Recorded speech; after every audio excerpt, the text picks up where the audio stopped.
जय श्री कृष्णा दोस्तों। स्वागत है आप सबका आपके अपने चैनल कृदा भक्ति में। तो आपको पता ही है कि पूरे भारत में गणपति बप्पा का जश्न सा चल रहा है, उत्सव हो रहे हैं और 10 दिन के लिए गणपति बप्पा सबके घरों में आए हुए हैं अपना आशीष देने के लिए। तो चलो, आज का जो विषय है वो भी बप्पा के से संबंधित ही है। अगर आप लोगों ने मेरा लास्ट व्लॉग देखा होगा तो उसमें मैंने आपको बताया था कि बप्पा को तुलसी क्यों नहीं चढ़ती, आखिर क्या कारण है जो बप्पा को तुलसी का भोग नहीं लगता, उनके भोग में तुलसी का इस्तेमाल नहीं होता। लेकिन मैंने साथ में ये भी बोला था आपको कि तुलसी के बदले उनको दूर्वा चढ़ाई जाती है।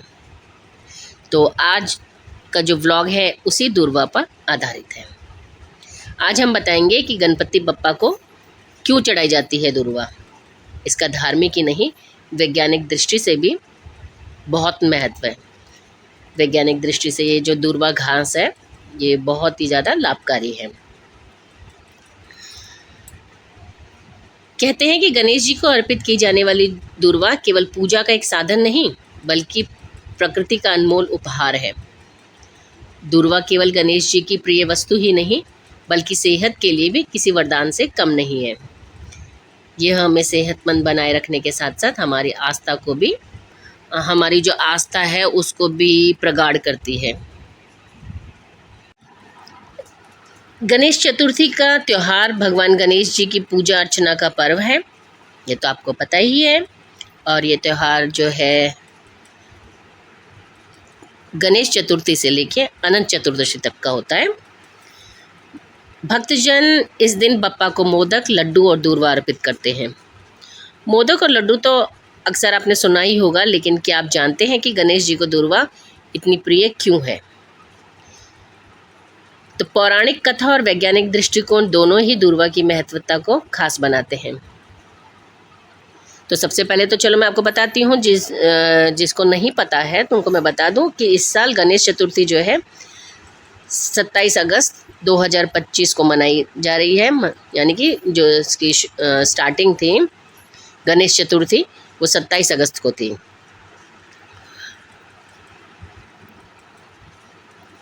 तो चलिए बताते हैं दूर्वा घास के धार्मिक महत्व और सेहत से जुड़े चमत्कारी फायदों के बारे में।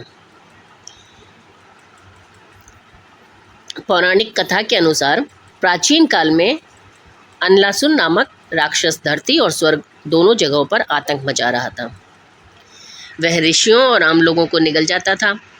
जब सभी देवता परेशान हो गए तो उन्होंने भगवान गणेश से मदद मांगी, जिसके बाद गणेश जी ने अनलासुर को निगल लिया। लेकिन इसके बाद उनके पेट में जो है भयंकर जलन होने लगी। जैसे उन्होंने राक्षस को निगला तो उनके पेट में बहुत तेज़ जलन होने लगी। बहुत उपाय करने पर भी जब जलन शांत नहीं हुई तो कश्यप ऋषि ने उन्हें दूर्वा घास की 21 गांठें खाने को दी। जैसे ही गणेश जी ने दूर्वा खाई उनके पेट की जलन तुरंत शांत हो गई। तभी से गणपति को दूर्वा अत्यंत प्रिय हो गई और उनकी पूजा में इसे अर्पित करने की परंपरा शुरू हो गई। ये तो थी पौराणिक कथा। लेकिन कहते हैं कि आयुर्वेदिक और विज्ञान की नज़र से भी ये बेहद ही खास है। आयुर्वेद में दूर्वा को अमृत के समान माना गया है। इसमें एंटीऑक्सीडेंट्स, एंटी इन्फ्लेमेटरी और कई पोषक तत्व पाए जाते हैं। यह साधारण सी दिखने वाली घास कई रोगों के इलाज से लाभकारी होती है, इलाज में लाभकारी होती है।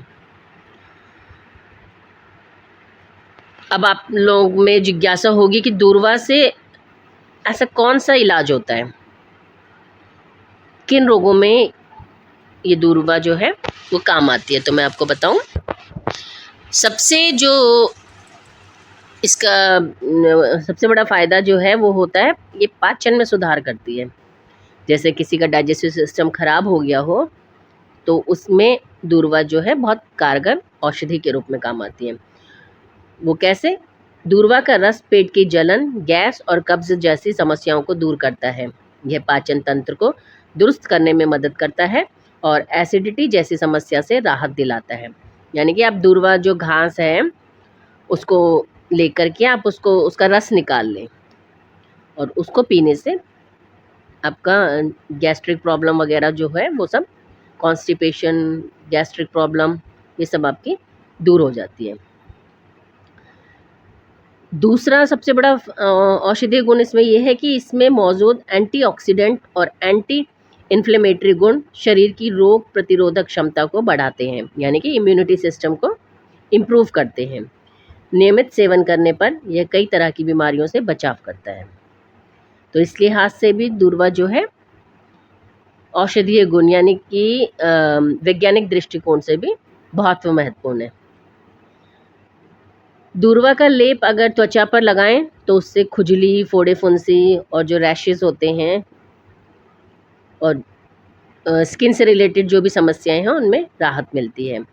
यह त्वचा को ठंडक और पोषक प्रदान करती है। इसको आप फेस पैक के रूप में भी इस्तेमाल कर सकते हैं। यही नहीं बल्कि कहते हैं कि दूर्वा का जो रस है ब्लड शुगर लेवल को नियंत्रित करने में भी बहुत कारगर सिद्ध होता है। यह डायबिटीज़ के मरीजों के लिए प्राकृतिक और घरेलू उपाय के तौर पर बहुत ही ज़्यादा कारगर है। जैसा कि कथा में बताया गया है कि दूर्वा शरीर की गर्मी और जलन को शांत करती है। जैसे कि आपको पौराणिक कथा में आपने सुना कि जब गणपति जी ने असुर को, राक्षस को निगल लिया था तो उनके पेट में जलन हो गई थी। तब ऋषि के कहने से, आदेश अनुसार, उन्होंने दूर्वा का 21 गांठों का सेवन किया था, यानी कि 21 दूर्वा लेकर के उनका सेवन किया था। तो उनके पेट की जो गर्मी थी, शरीर की गर्मी, जलन, वो शांत हो गई थी। तो इसी प्रकार गर्मियों में जैसे आपने देखा होगा कई लोगों की नक्सीर फूटती है, यानी कि नाक में से खून बहता है। पेट की जलन और अन्य गर्मी से जुड़ी समस्याओं में भी इसका सेवन बहुत लाभकारी माना जाता है। तो ये तो मैंने आपको बताया कि जो दूर्वा है वो गणपति को क्यों इतनी प्रिय है, क्यों चढ़ाई जाती है। इससे पहले मैंने आपको बताया था तुलसी क्यों नहीं अर्पित की जाती। तो आशा करती हूँ कि आपको ये जानकारी अच्छी लगी होगी और आपके काम भी आएगी। अगर आपके पास कोई अन्य जानकारी है तो कमेंट में प्लीज़ बताइएगा। मुझे बहुत खुशी होगी अगर आप कमेंट करेंगे तो, क्योंकि आप लोग लाइक भी कर देते हैं और सब्सक्राइब भी कर देते हैं, लेकिन आप लोग कमेंट नहीं करते। तो मैं चाहूँगी कि आप लोग कमेंट भी करें, जिससे कि जो है नॉलेज का आदान प्रदान हो सके। जो मुझे पता है वो जानकारी आप तक पहुंच जाए और जो आप लोगों को पता है वो जानकारी मुझे या मेरे जैसे और लोगों तक पहुंच जाए। लेकिन इससे पहले आप लोगों को, जो भी नए हों, प्लीज़ मेरे चैनल को सब्सक्राइब कर लें और जो पुराने हैं प्लीज़ अनसब्सक्राइब ना करें मेरे चैनल को, क्योंकि एक मेरी छोटी सी कोशिश भर है और मैं यूट्यूब में भी बहुत नई हूँ, मतलब नई आई हूँ, यूट्यूब से नई जुड़ी हूँ और इतने प्रोफेशनल भी नहीं हूँ। तो बस आप लोगों के सपोर्ट से ही मुझे हौसला मिलेगा आगे बढ़ने का। तो आप लोगों से यही अनुरोध है कि जो भी नए हों और या जो भी पुराने हों, प्लीज़ सब्सक्राइब करके अनसब्सक्राइब ना करें और लाइक, शेयर और कमेंट ज़रूर करें। तो मिलते हैं इस ब्लॉग में इसी प्रकार की और भी रोचक जानकारी के साथ। और अभी कुछ दिनों तक मैं गणपति जी से रिलेटेड ही आपको जानकारी दूंगी, जितनी मैं आपके लिए इकट्ठा करके दे सकती हूँ। तो तब तक के लिए जय श्री कृष्णा। और एक बार कमेंट के थ्रू ही आप अपनी हाज़िरी लगा दीजिए बप्पा के पास, बप्पा तक। तो कमेंट में ज़रूर लिखिएगा, गणपति बप्पा मोरया।